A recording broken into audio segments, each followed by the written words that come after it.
So who are you and what do you do at Cafe Imports? My name's Andrew Miller, and I started at Cafe Imports in 1993.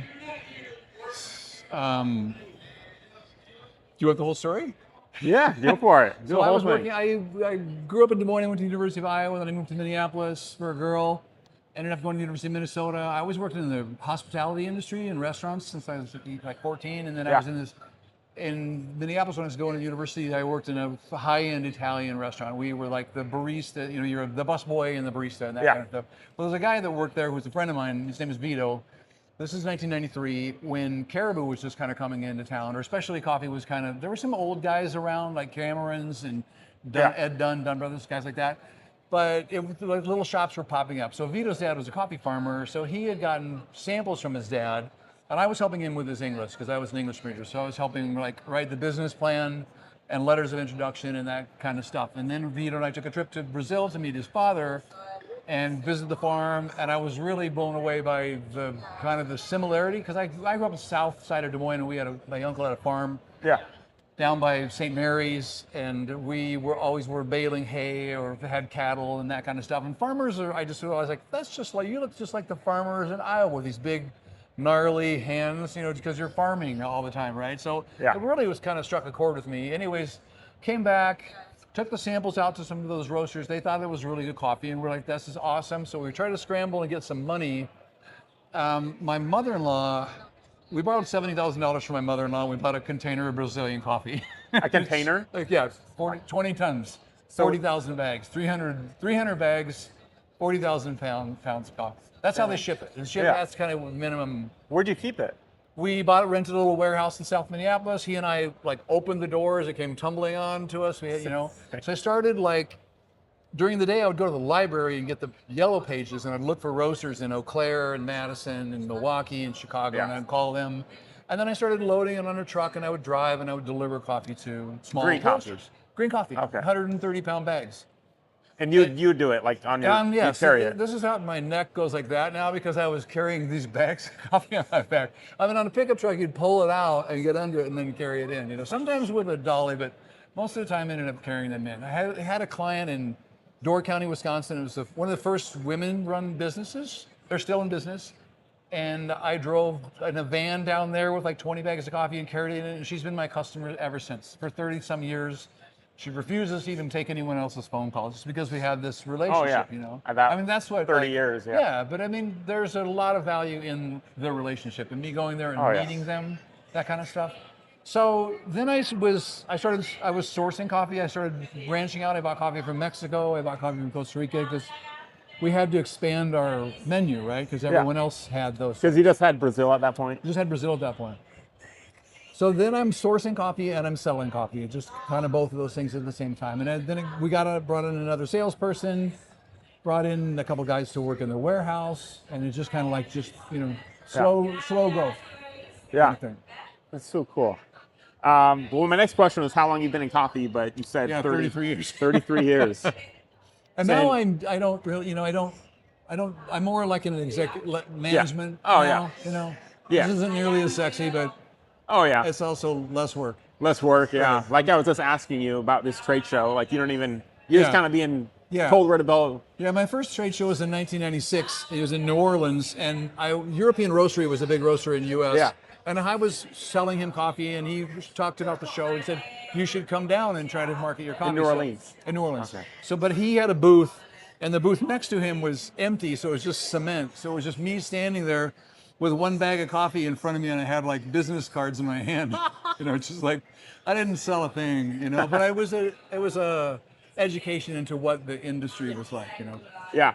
So what brought you guys to World of Coffee this year? Oh, I've been coming since 1996. Yeah, so it's I've been, you know, we have an office in Berlin, and we have an office in Melbourne, Australia. So I've been to MICE and Melbourne, and I've been to the World of Coffee, and I go to those in Europe as well. That's so cool. Yeah. How did you get started that? Growing to Australia and Europe?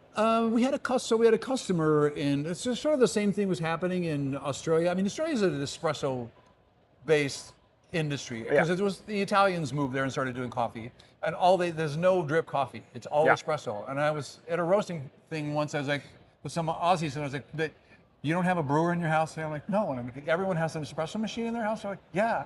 I'm like, if you go to a truck stop, what do you get there? Like, espresso.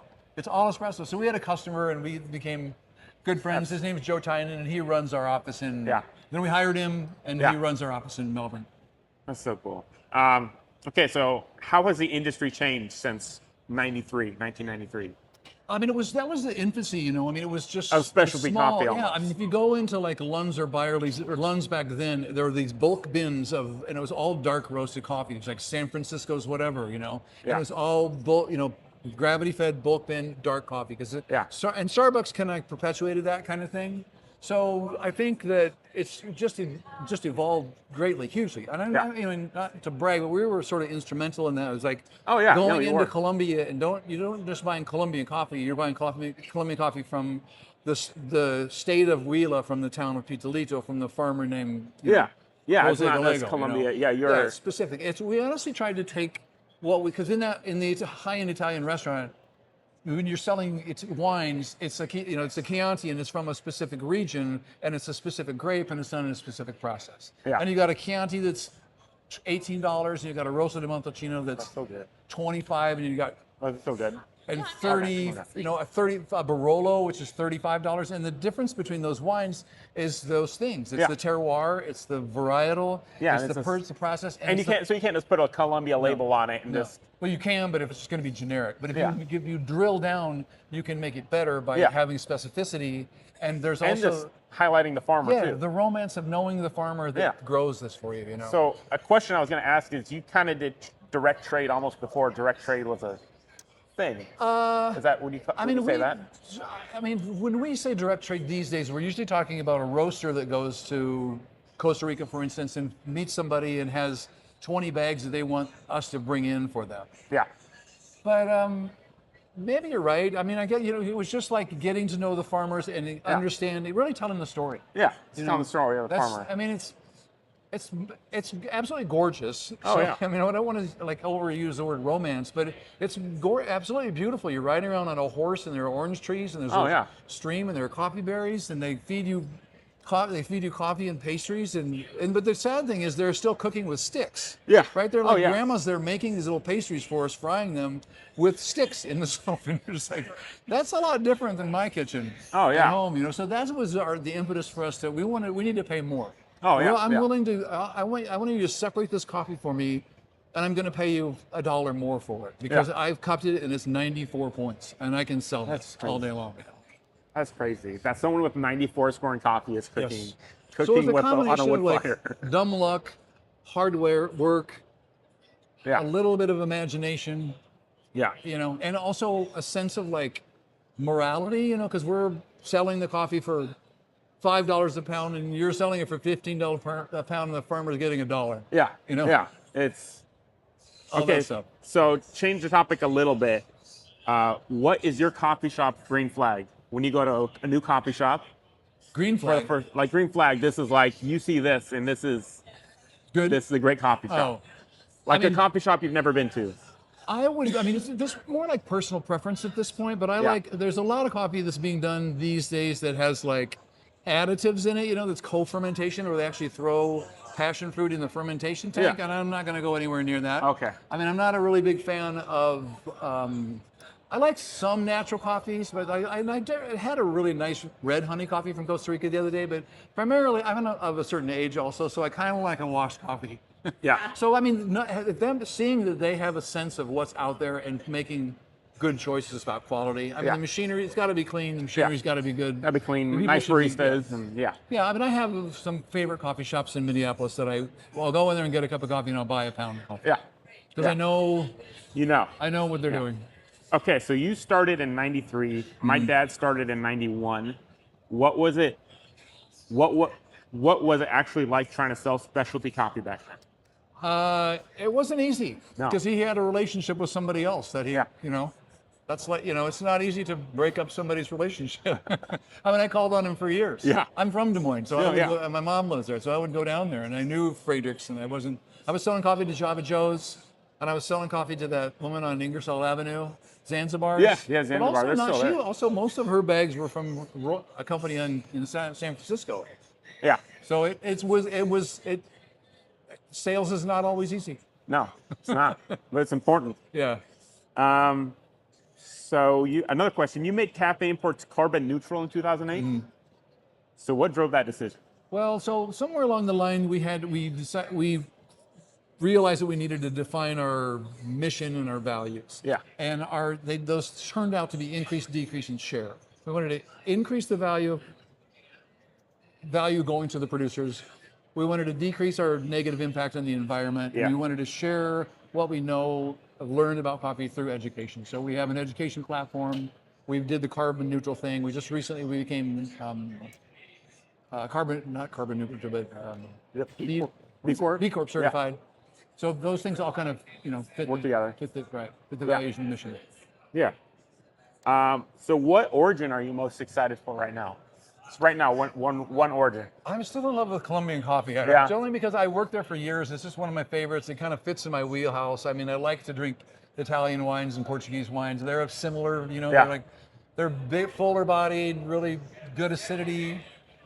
But I also had just a knockout coffee from Congo. I like coffees from Africa as well. So we have a coffee from Congo that's a women's run mission. Yeah. We've got some women's coffee programs in origin countries, Colombia, Guatemala, to support women whose husbands got killed in the war or went to the U.S. to work and never came back. Crazy. Yeah. Yeah. And these are the people in coffee. Like those are there. Coffee. Yeah. So cool. What is one thing all coffee shop owners need to know in 2026? Can I talk about politics? No. Yeah. You can. I'm not. No, it's tough out there. Yeah. I mean, like this last year, the C market was extremely high. Oh yeah.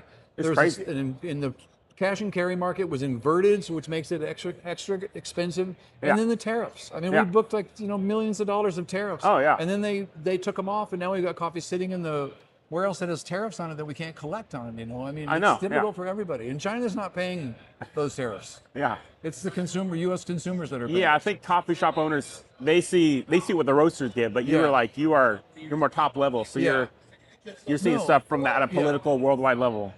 I know. I mean, I think this is like COVID, and then this stuff that's happening now. It's not easy. No, that's what I think. I think you need to be well informed and be nimble in this day and age. Yeah. So going back, did you sleep on coffee bags in your van? Yes, I slept in Des Moines. In fact, I had this.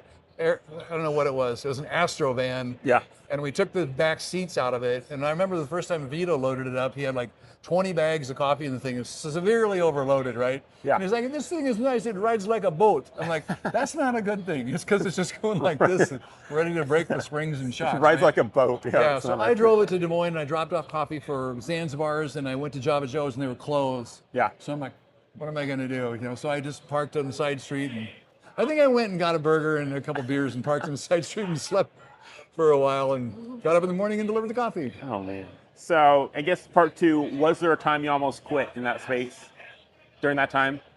Is there one time you almost quit? I don't think so. Really? You just knew? I loved it. You just loved it? I love the work that we did at Origin. Yeah.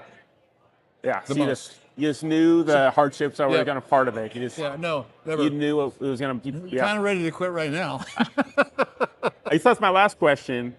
So is your retirement plan still a small beach roaster selling jazz records? Listening to jazz records. Listening to jazz records. Okay. It's still a dream. Yeah. Still a dream. Still a dream. I have a roaster. I just got a roaster. It's a old San Franciscan. It's like a 6-pound San Franciscan. I don't have it hooked up yet, but I'm moving slowly in that direction. Yeah. It's not easy to extract yourself from a business either. No. I imagine Gary's having that issue right now too. Yeah. Yeah. I mean, you're at an international level now, so that's. Yeah, but I've got a great team of people that run the thing. Yeah. But yeah, Gary's in the same boat. Yeah. Yep. Yeah. Turning 69 this year, so it's just. Yeah. Yeah. Right. But that's my last question. Okay. So, good. Cool. I appreciate it, Andy. Yeah. My pleasure. Thank you. Yeah.